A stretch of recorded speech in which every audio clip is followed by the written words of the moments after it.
নমস্কার, যুক্তি তর্ক সঙ্গে অর্কয়ে আপনাদের স্বাগত। আপনাদের সঙ্গে আমি অর্কপ্রভ সরকার। সবাইকে নতুন বছরের শুভেচ্ছা। সবাই ভালো থাকুন, শান্তিতে থাকুন, সুস্থ থাকুন। 28তম প্রতিষ্ঠা বার্ষিকী তৃণমূল কংগ্রেসের, অর্থাৎ 28তম জন্মদিন। 98 সালে পথ চলা শুরু, নয় নয় করেও প্রায় 3 দশক হতে চলল এই পথ চলা। 2026-এ বিধানসভার নির্বাচন, চতুর্থ তৃণমূল সরকার প্রতিষ্ঠা হবে কিনা তা নিয়ে আগ্রহ আছে জনমানসে। তাই 2025-এর গোড়ার থেকেই মমতা বন্দ্যোপাধ্যায় তার দলকে নির্বাচনী মোডে নিয়ে যাবেন। তৃণমূলের সকল কর্মী, সমর্থক, নেতা যারা আমার অনুষ্ঠান দেখেন তাদের জন্য শুভকামনা রইল। অবশ্যই মমতা বন্দ্যোপাধ্যায়, অভিষেক বন্দ্যোপাধ্যায়, শীর্ষ নেতৃত্ব, ফিরহাদ হাকিম, ব্রাত্য বসু, সবাইকে আমার পক্ষ থেকে নববর্ষের শুভেচ্ছা।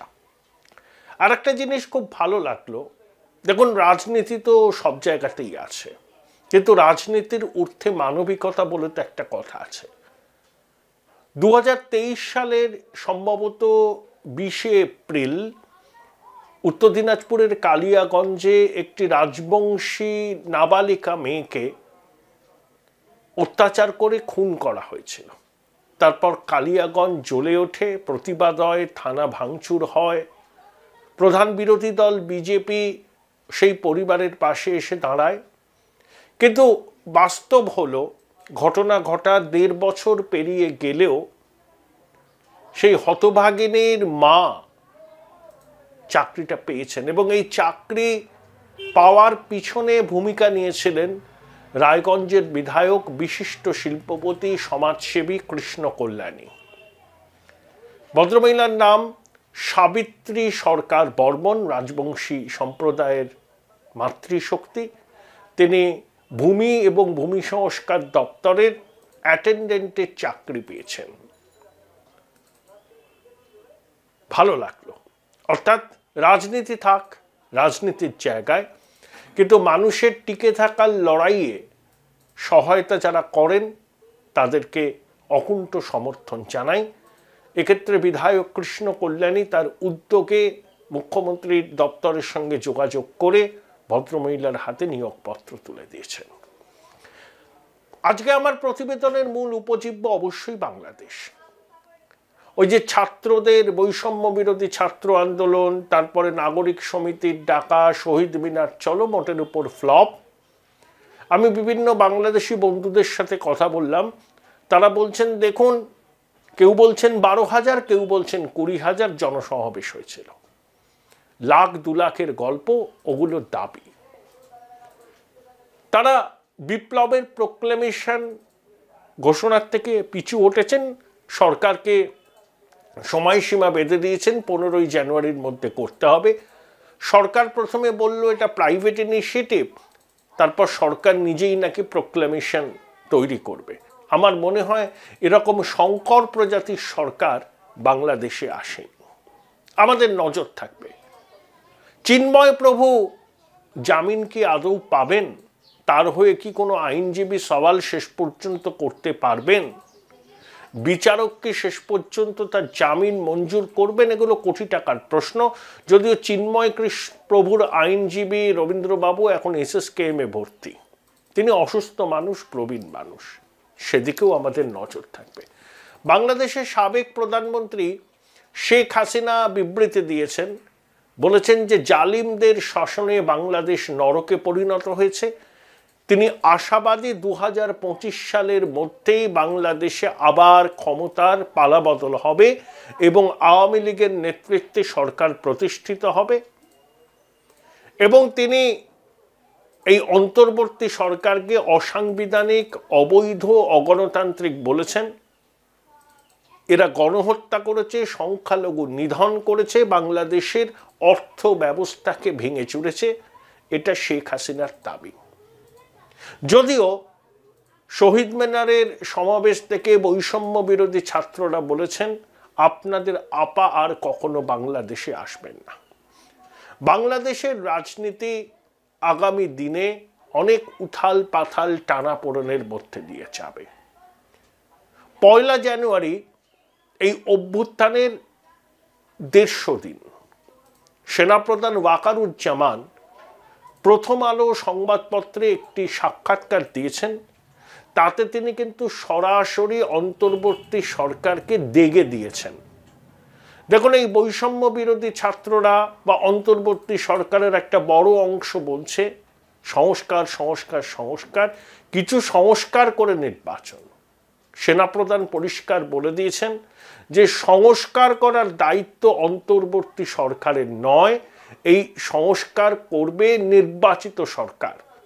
আপনাদের মনে আছে জাতিসংঘের অধিবেশনে যোগ দিতে ইউনূস যখন আমেরিকায় গেলেন, ভয়েস অব আমেরিকাকে দেওয়া সাক্ষাৎকারে বললেন যে রিসেট বাটন পুশ করেছি। সেই সময় রয়টার্সকে দেওয়া এক সাক্ষাৎকারে সেনাপ্রধান বলেছিলেন যে 12 থেকে 18 মাসের মধ্যে নির্বাচন করতে হবে। ইউনূস সেটা পছন্দ করেননি। তার দপ্তর থেকে সেনাপ্রধানের কাছে অসন্তোষ পৌঁছে দেওয়া হয়েছিল, কিন্তু সেনাপ্রধান কিন্তু তার অবস্থানে অনড়। অভ্যুত্থানের 150তম দিনে যে সাক্ষাৎকারটি প্রকাশিত হয়েছে তাতে তিনি দ্বর্থহীন ভাষায় জানিয়ে দিয়েছেন যে কোনো ধরনের সংস্কার যদি করতে হয় সেটা জনগণের ভোটে নির্বাচিত সরকার করবে। অন্তর্বর্তী সরকারের দায়িত্ব হলো সুষ্ঠু অবাধ নির্বাচনটাকে সম্পন্ন করা, যাতে বাংলাদেশের মানুষ তাদের গণতান্ত্রিক অধিকার প্রয়োগ করতে পারেন।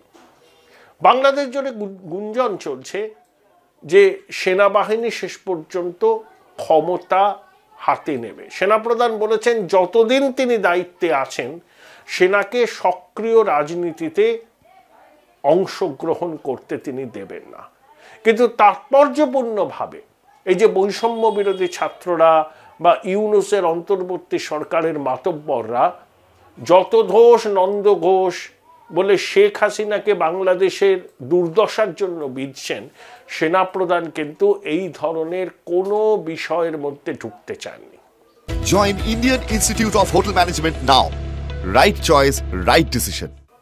তিনি সেনাবাহিনীকে রাজনৈতিক তরচার থেকে আলাদা রেখেছেন। কিন্তু এই ধরনের পরিস্থিতি যদি চলতে থাকে, বাংলাদেশে নির্বাচন অবাধ শান্তিপূর্ণভাবে হওয়া সম্ভব নয়।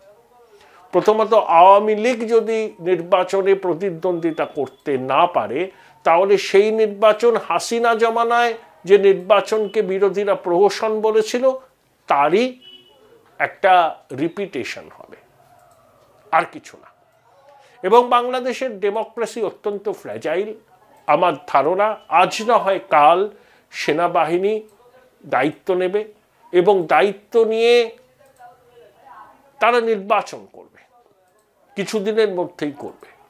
কিন্তু ক্ষমতার হ্রাস ইউনূসের হাত থেকে সেনাবাহিনী নেবে। এবং অনেকে এটা বলছেন যে 20 জানুয়ারি ট্রাম্প ক্ষমতায় আসার পর, আনুষ্ঠানিক দায়িত্ব নেওয়ার পর বাংলাদেশের রাজনীতির সবকিছুই বদলে যাবে এবং সেক্ষেত্রে শেখ হাসিনার বাংলাদেশে প্রত্যাবর্তন হলেও হতে পারে। কারণ দেখুন, আওয়ামী লীগের প্রতি মানুষের যে ক্ষোভ ছিল 6 মাস আগেও, এখন দেখুন সেই ক্ষোভটা নেই। মানুষ কিন্তু শেখ হাসিনা জমানার সঙ্গে ইউনূস জমানার তুলনা করছেন। তারা একটা কথাই বলছেন যে আগের সময়টা ভালো ছিল, অন্তত মোটা ভাত কাপড়ের অভাব ছিল না। অন্তত সকালবেলা বাড়ি থেকে মানুষ কর্মস্থানে গেলেন, বিশ্ববিদ্যালয়ে গেলেন, কলেজে গেলেন, বাড়ির লোকজন নিশ্চিন্তে থাকতেন যে তাদের বাড়ির মানুষটি যথাসময়ে ঘরে ফিরে আসবে। কিন্তু এখন মানুষ খুব সন্দিহান।